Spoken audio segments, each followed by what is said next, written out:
দেশের যে চলমান রাজনৈতিক অবস্থার দৃষ্টে মনে হচ্ছে এই অচল অবস্থা দীর্ঘদিন ধরে চলতে থাকবে।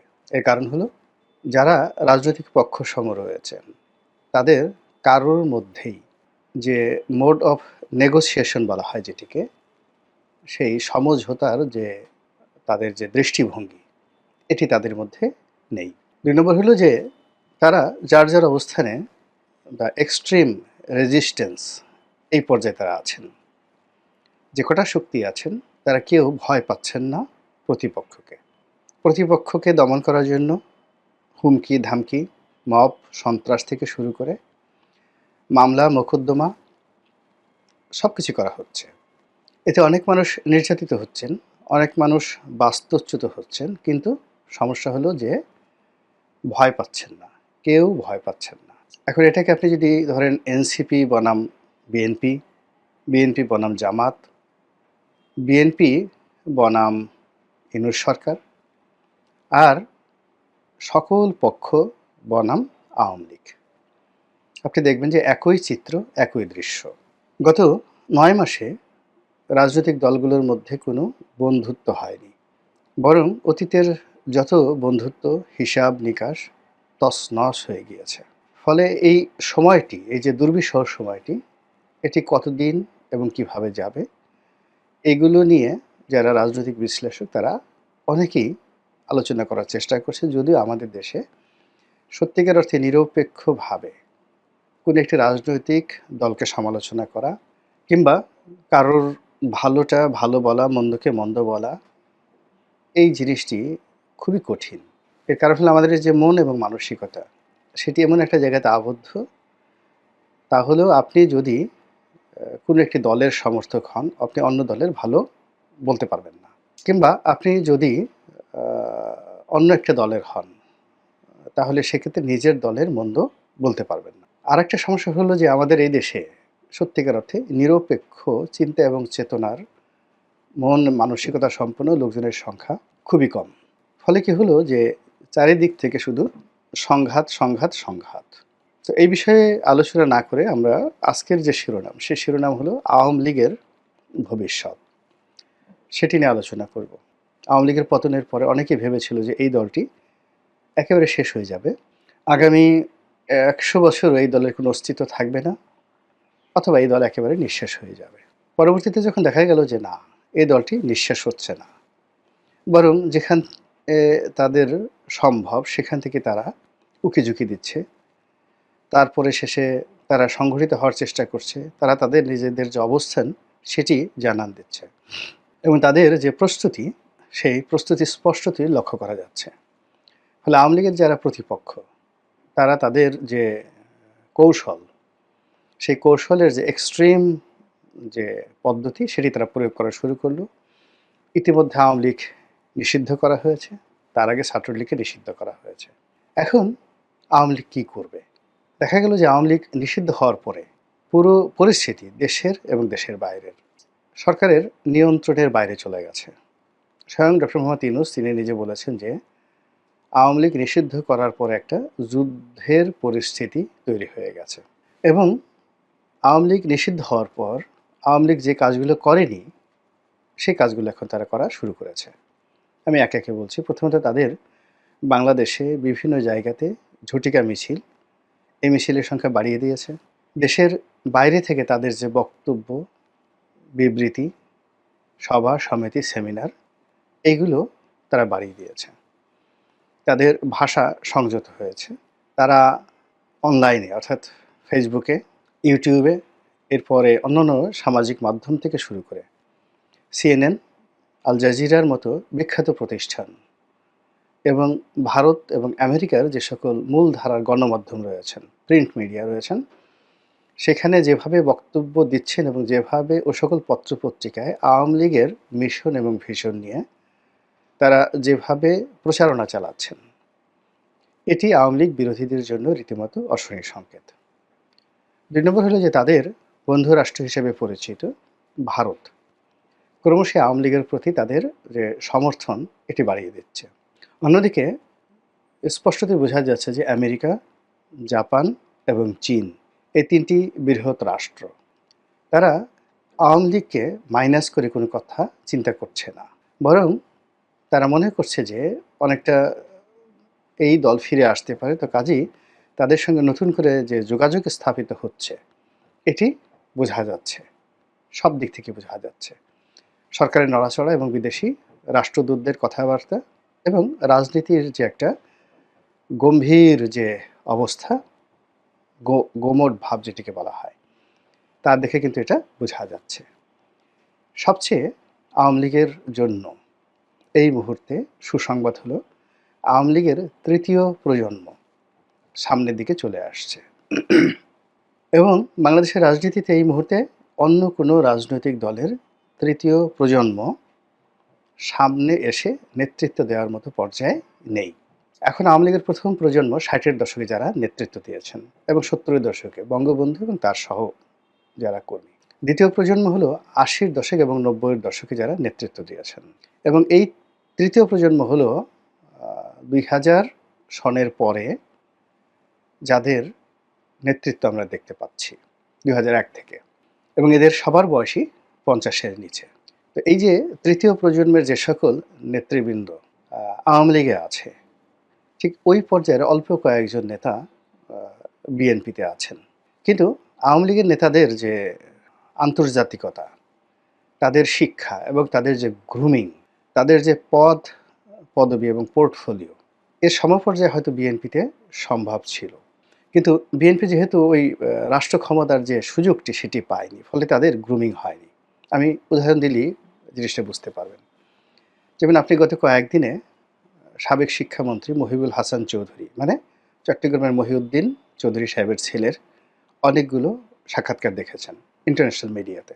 এখন ব্যারিস্টার মহিবুল হাসান চৌধুরীর যে স্মার্টনেস, তার যে বংশমর্যাদা, তার যে লিগেসি এবং তিনি যে ভাষায় কথা বলছেন, এ ভাষায় কথা বলার মতো আমি এখন পর্যন্ত বিএনপি, আওয়ামী লীগ, জাতীয় পার্টি এবং এই যে এখন যারা সরকারে আছেন ডক্টর মোহাম্মদ ইউনূস নিজের সহ তাদের কারোর মধ্যেই এই স্মার্টনেস আমি দেখিনি।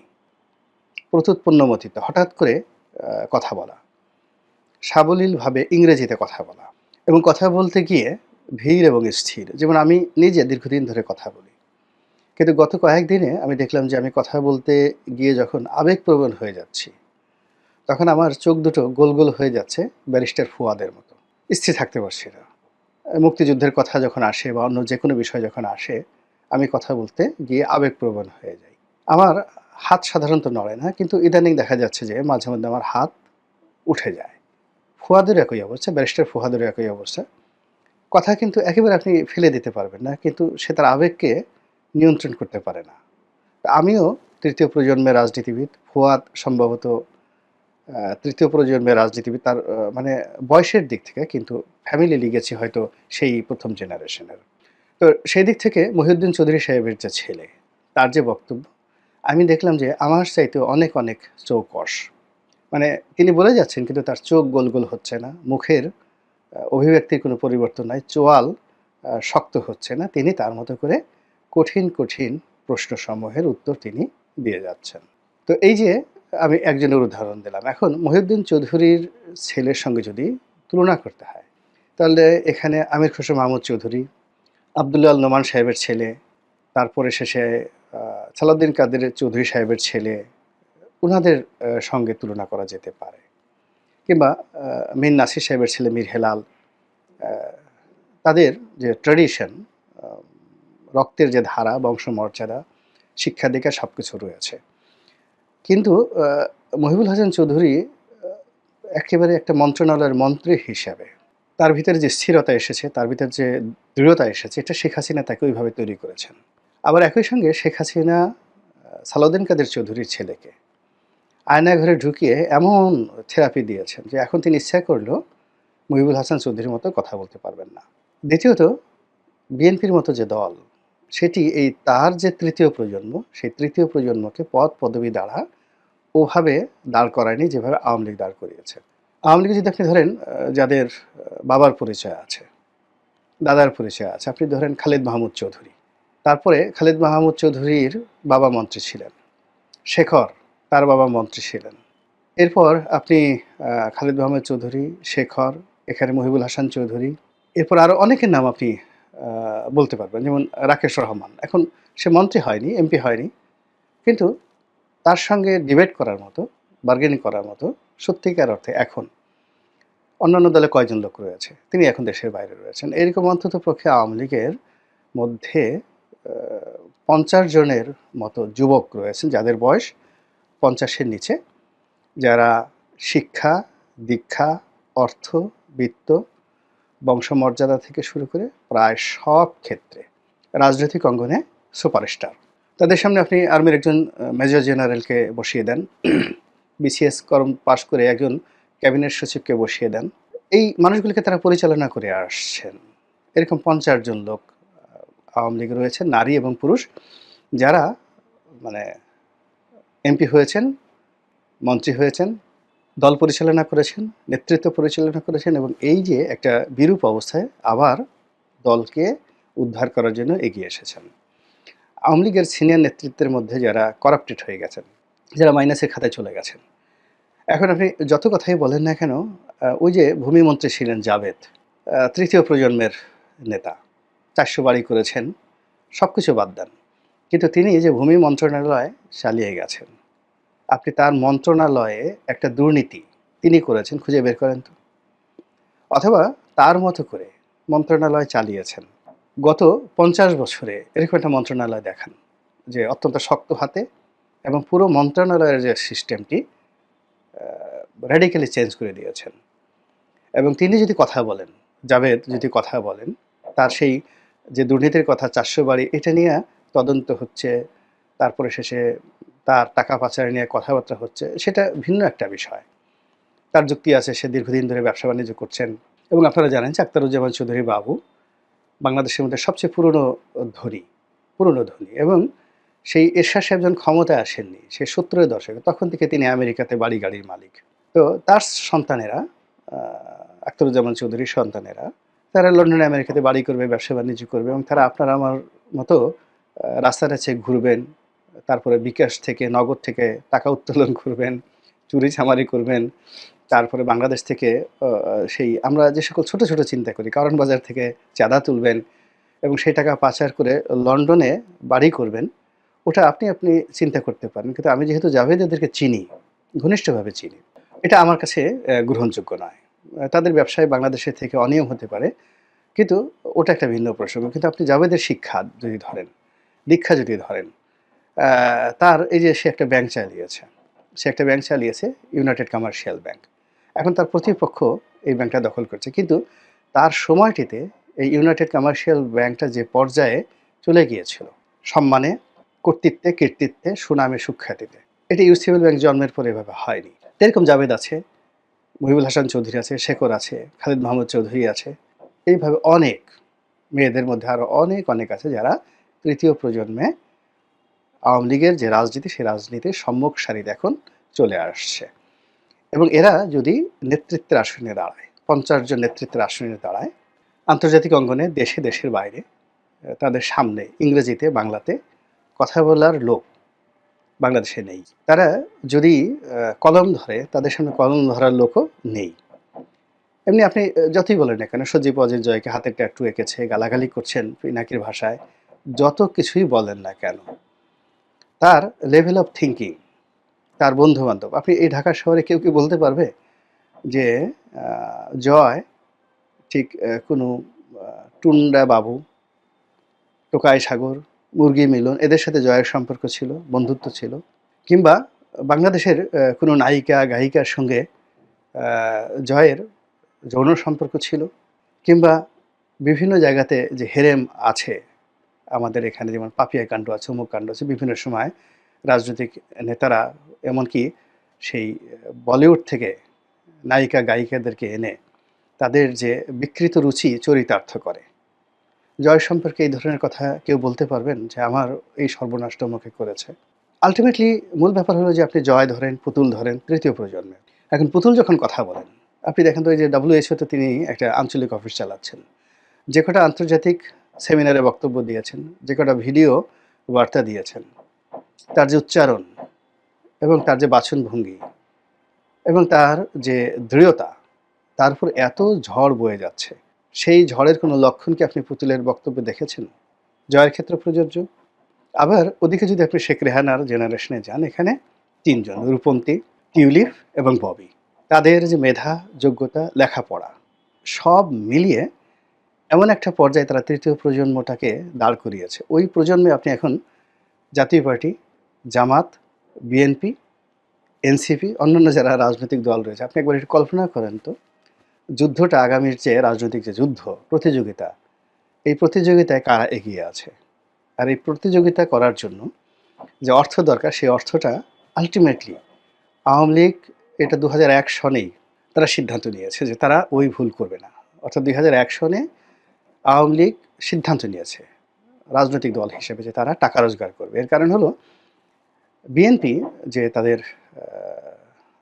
যখন বিপদ গেছে, সেই বিপদের সময় তারা যেভাবে সারভাইভ করেছে টাকার কারণে, বড় বড় ব্যবসা, তারা সেই বাংলাদেশের বড় বড় ব্যবসায়ীদেরকে যেভাবে তারা কবজা করেছিল, তাতে করে তাদের বিপদের সময় যে ফাইন্যান্সিয়াল সাপোর্টটা ছিল ৯৬ থেকে ২০০১ পর্যন্ত, আওয়ামী লীগ বিএনপিকে একটা টুক্কা দিতে পারেনি। আবার ২০০১ থেকে ২০০৬ পর্যন্ত তারা তাদের যে ফাইন্যান্সিয়াল স্ট্রেংথটা তারা তৈরি করেছিল, ফলে আওয়ামী লীগ যত চাপ দিয়েছে, প্রেশার দিয়েছে, কিন্তু তাদের ঘরে অভাবের হাহাকার সেটা তারা ঢুকাতে পারেনি। ফলে আওয়ামী লীগ যেটা চিন্তা করেছে যে বাংলাদেশের মানুষ এত কিছু মনে রাখে না, বিপদের সময় খাওয়ার জন্য তাদের রিজার্ভ লাগবে। ফলে দেখেন, তাদের উপর ইতিহাসের সবচেয়ে বড় ভয়াবহ বিপর্যয় আসার পরেও তারা প্রায় সবাই কোটি কোটি টাকা খরচ করে এয়ারপোর্ট দিয়ে চোখের সামনে পাড়ি দিয়ে চলে গেছে। তারা লন্ডন, আমেরিকা, দুবাই সমস্ত শহরে ছড়িয়ে পড়েছে। বাংলাদেশেও তারা যারা আছেন, তাদের ব্যবসা বাণিজ্য থেকে শুরু করে সব কিছু কিন্তু তারা সুরক্ষিত অবস্থায় আছে। আর অন্যদিকে তাদের যে ৩য় জেনারেশন, সেটি তারা তৈরি করে ফেলেছে এবং সেটিকে সম্মুখে এগিয়ে দিচ্ছে। আর পিছন দিক থেকে আপনি দেখুন, ক্রমশ ওবায়দুল কাদের, শেখ হাসিনা, তাদের কথাবার্তা কিন্তু ম্যাটিকুলাসলি কমে গেছে। তো কাজেই আগামী যে যুদ্ধের জন্য তাদের যে প্রস্তুতি, সেই প্রস্তুতির সঙ্গে যারা আওয়ামী লীগকে মোকাবেলা করতে চান তাদেরও প্রস্তুতি লাগবে। আর আওয়ামী লীগ যেভাবে মরে যাওয়ার কথা, ভ্যানিশ হয়ে যাওয়ার কথা আমরা ৪-৫ মাস আগে প্রচার করেছিলাম বা বলেছিলাম, সেটি এখন একটা পাগলেও বিশ্বাস